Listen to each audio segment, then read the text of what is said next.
അപ്പൊ ഗായ്സ് നമ്മളിന്ന് രാത്രിയായിട്ട് ഒന്ന് കറങ്ങിക്കാണ്. നമുക്ക് എങ്ങോട്ടാ പോകണ്ട അപ്പൊ വാടന്റെ പുള്ളി പോയാലാ? അപ്പൊ നമുക്ക് വൈമാള് പോയാലാ? വൈമാള് പോയാലേ? അപ്പൊ നമുക്ക് നേരെ അങ്ങോട്ടേക്ക് പോവാം ഗായ്സ്. ഗായ്സ് നമുക്ക് ഇനി 23 മിനിറ്റും 11 കിലോമീറ്ററും പോവാണ്ട് ഗായ്സ്. അപ്പൊ ഇനി നമുക്ക് നേരെ അങ്ങോട്ടേക്ക് പോവാം. ഇനി നമുക്ക് 15 മിനിറ്റ് 7 കിലോമീറ്ററോളം ഞങ്ങൾ സൈക്കിളുമാണ് ഗൈസ് പോണത്. ഇനി നമുക്ക് നേരെ പോവാം അങ്ങോട്ടേക്ക്. ഗായ്സ് നമ്മൾ അവിടേക്ക് എത്താറായിട്ട് ഇനി ഒരു 1.5 കിലോമീറ്ററോളം ഇനി നമുക്ക് അങ്ങനെ നേരെ പോകാം ഗായ്സ്. നമ്മളിപ്പോ വൈമാള് എത്തിയിട്ട് ഇനി നമുക്ക് അതിന്റെ അകത്തേക്ക് കയറാം ഗായ്സ്. നമ്മൾ വൈമാളിയിൽ നേരെ ഇറങ്ങിയിട്ട് ഇനി നമുക്ക് നേരെ വേറെ സ്ഥലത്ത് പോയി ഫുഡ് കഴിക്കാം ഗൈസ്. അപ്പൊ ഗായ്സ് നമ്മൾ മന്തി കഴിക്കാൻ കയറിയിട്ട് നമുക്ക് നേരെ മന്തി കഴിക്കാം ഗൈസ്.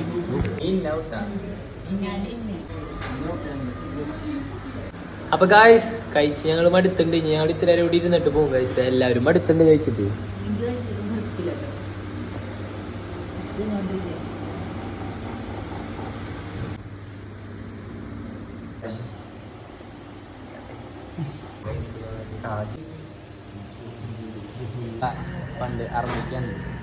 അപ്പൊ ഗായ്സ് ഞങ്ങൾ നേരെ ഫുഡ് കഴിച്ച് ഇറങ്ങിയിട്ടുണ്ട്. ഇന്നത്തെ വീഡിയോ ഇത്രയുള്ള. വീഡിയോ ഇഷ്ടമായി ലൈക്ക് ചെയ്യുക, ഷെയർ ചെയ്യുക, സബ്സ്ക്രൈബ് ചെയ്യാ. അപ്പോ ബൈ.